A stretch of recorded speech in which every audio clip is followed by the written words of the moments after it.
Hello, good morning everyone. কেমন আছো সবাই? সবাইকে কিন্তু আমার ভিডিওতে অনেক অনেক ওয়েলকাম। তো আজকে তো ভরা উইকডেজ, আজকে মঙ্গলবার। সকাল সকাল উঠে গেছি, উঠে গিয়ে এবার কিন্তু খাবার দাবারের প্রিপারেশন করতে হবে। ফ্রেশ হয়ে আমি গরম জল খেয়ে এখন লাঞ্চ বানিয়ে নিয়ে আসবো। তার আগে একটা সিন তোমাদেরকে দেখিয়ে দেখো, ওখানে পায়রার 4টে মাথা দেখা যাচ্ছে আর এখানে দুজনের মাথা দেখা যাচ্ছে।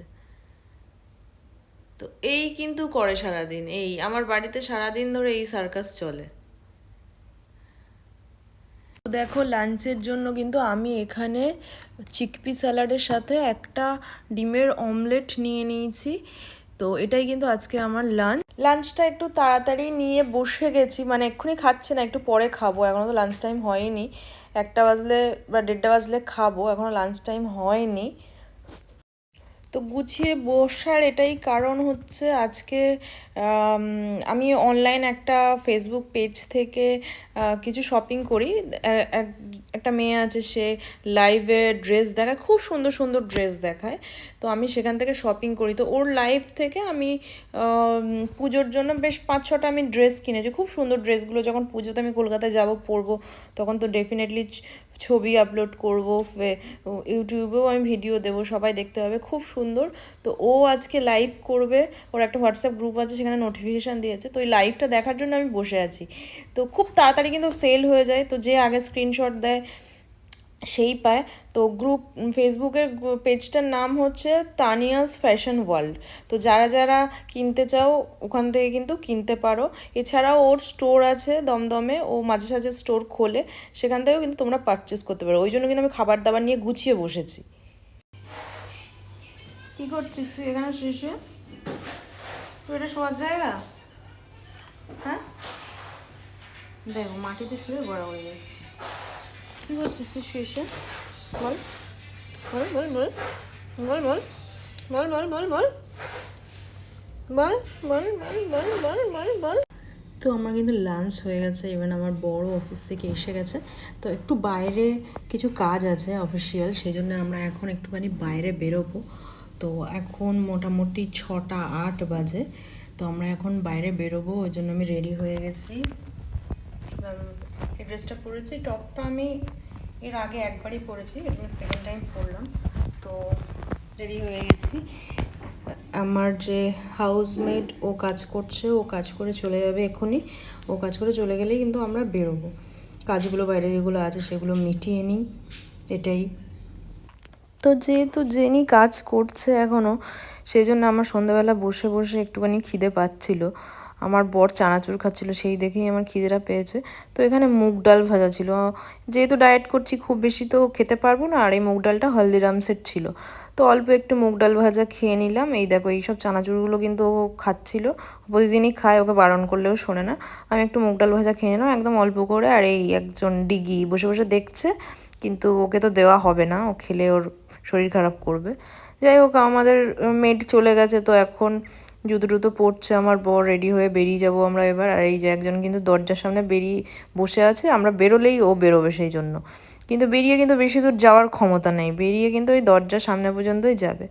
যাই হোক, আমরা ওদেরকে খাবার জল দিয়ে ঘরে লাইট জ্বালিয়ে এসি জ্বালিয়ে আমরা বেরিয়ে গেছি।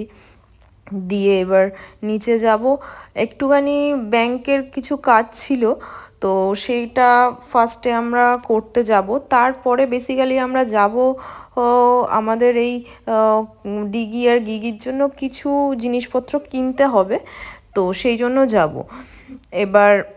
তো সেই জন্যই বেরিয়ে পড়লাম আমরা।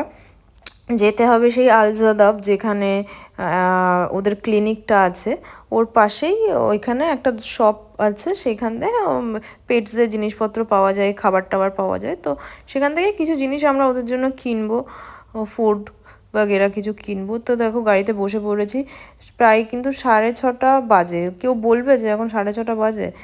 তো যাই হোক, এই দেখো আমাদের বাড়ির সামনে দিয়ে এই যে ওয়েস্ট জোনের এই যে শপিং মলটা আছে, আমার কিন্তু টুকিটাকি কোনো জিনিস দরকার হলে আমি কিন্তু ছুটে এখানে চলে আসি, যেমন লাইক চিকেন, তারপরে গ্লসারির যে কোনো জিনিস। আর এই জায়গাটা কিন্তু অনেকগুলো দোকান আছে, ওই যেখানে লাইট টাইট লাগানো ছিল ওখানে কিন্তু, যেমন KFC, ম্যাকডোনাল্ডস, সব সব কিন্তু রয়েছে। কখনো যদি বাইরে খাওয়ার ইচ্ছে হয় তখন কিন্তু ওখান থেকে আমরা খেতে পারি। তো এখানে এসে দেখলাম হট করে জ্যাম পড়েছে, যে যাই হোক জ্যাম পেরিয়ে আমরা চলে এসেছিলাম। আমরা কিন্তু আমাদের যে ডেস্টিনেশন ছিল সেখানে পৌঁছে গেছি। ফার্স্টের যে ব্যাংকের কাজটা ছিল সেটা কিন্তু মিটে গেছে, ওইখানে আমি আর ভিডিও করিনি, কারণ ব্যাংকের মধ্যে কিন্তু ওখানে ভিডিও করার অত অ্যালাউ থাকে না, ওই জন্য আমি করিনি। আর এই দেখো সেই যেখানটাতে এসে গেছি, যেখানে ওই পেট শপটা আছে, এখানে লোকজন স্টেকেশনে যায় তখন পেটদেরকে রেখেও যায়। তো এই পাপিটা কিন্তু আমাকে দেখো কি সুন্দর আদর করছে, ওকে কিন্তু আমি ফার্স্ট দিনই দেখেছি। আর এখানে একটা ইন্ডি ডগও আমি দেখে নিলাম। আর এটা কিন্তু ভীষণ এক্সাইটেড হয়ে গেছে আমার সাথে খেলা করার জন্য। আমি আর গেট খুলে ভেতরে যাইনি, বাইরে থেকেই ওদেরকে আদর করেছি। ভয় পাচ্ছিলাম একটু যে যদি কেউ অ্যাগ্রেসিভ হয় কামড়ে দেয়, বাট কেউই কিন্তু অ্যাগ্রেসিভ ছিল না, ভীষণ সুইট ছিল। বিশেষ করে বিশেষ করে এ কিন্তু খুব সুইট ছিল, আমি ওর নাম জানি না, মনে হয় ও পমেরিয়ান ছিল। আর এটা তো সবচেয়ে বেশি সুইট ছিল, এত সুইট, ওর গায়ে হাত দিতে দিচ্ছে না, পালিয়ে যাচ্ছে, কিন্তু খুব সুইট ছিল দেখতে। যাই হোক, পেটদের সাথে সময় কাটাতে আমি সারাদিন পারি, আমার এত পেটস ভালো লাগে। তো ওদের সাথে সময় কাটিয়ে কিন্তু খুব ভালো মেমোরি নিয়ে এখন চলে যাচ্ছি। এখন যাব হচ্ছে জাদাফের বিলাসা ড্রাইভিং সেন্টারে চলে এসেছি আমরা অলরেডি। এখানে ঋষভের সাথে দেখা করতে এসেছি, কারণ ঋষভের আজকে কিন্তু পার্কিং টেস্ট ছিল। সবাই আগের ভিডিওতেই জানো যে আমি বলেছি ঋষভ ড্রাইভিং লাইসেন্স করছে, ওই জন্য গাড়ি কিনতে গেছিলাম। এই যে ঋষভ কিন্তু চলে এসছে। তো আমরা বসে আছি এখন। আমার বড় এই ড্রাইভিং সেন্টার থেকেই পাস আউট হয়ে বেরিয়েছিল, তো ওর টিচারের সাথে একটুখানি দেখা করার জন্য দাঁড়িয়েছিল, আর ঋষভের সাথেও দেখা হলো। তারপরে ঋষভের ক্লাস ছিল, ওই জন্য আমরা বেরিয়ে গেলাম। তো আমাদের এখন বাড়ি গিয়ে ডিনার করতে হবে, কালকে তো অফিস আছে আবার। তো ওই জন্য আমরা আর বেশি দেরি না করে বেরিয়ে গেলাম। যেহেতু 8:30 বেজে গেছে আমাদের বেরোতে, তো রাস্তায় কিন্তু অতটাও বেশি জ্যাম ছিল না। তো আমরা বেরিয়ে বাড়িতে কিন্তু পৌঁছে গেছি। এখন বাড়িতে ঢুকে ওদের রিয়াকশানটা দেখতে হবে যে দুজন কি করছে ঘরের মধ্যে। তো এই যে একজন কিন্তু লেজ উঁচু করে ছুটতে আসছে, হ্যাঁ, আর একজনকে তো এখনও দেখতে পাচ্ছি না। যাই হোক, সোফার পিছনে ম্যাক্সিমাম টাইম সে ঘুমায়, সোফার পিছনে হয়তো ঘুমাচ্ছে। যাই হোক, রেস্ট নিয়ে একটুখানি ফ্রেশ হয়ে তারপরে কিন্তু ডিনারের জন্য চলে আসলাম। ডিনারে বানিয়েছিলাম chicken cream soup, mushroom and chicken cream soup বানিয়েছিলাম। তো এটাই নিয়ে চলে আসলাম। আমার বড়দিকে খেতে স্টার্ট করে দিয়েছে। আর এটা কিন্তু বাড়িতে ভীষণ টেস্টি হয়। যদি কেউ আরও রেসিপি দরকার হয় সে আমাকে কমেন্টে জানিও, আমি একদিন এটার রেসিপি কিন্তু ডেফিনেটলি দেবো। ওরকম রেস্টুরেন্ট স্টাইলে কিন্তু বানানো না, একদম হোম স্টাইলে বানানো জিনিসটা, হেলদি ওয়েতে। তো যাই হোক, এই মুভি দেখতে এখন আমরা ডিনার করছি। আজকে ভিডিওটা এই পর্যন্তই শেষ করতে হবে, কারণ আর বেশি সেরকম কিছু দেখানোর নেই। আমরা মোটামুটি এবার শুতে চলে যাব ডিনারের পরে। চলো টাটা, দেখা হবে পরের ভিডিওতে, বাই বাই।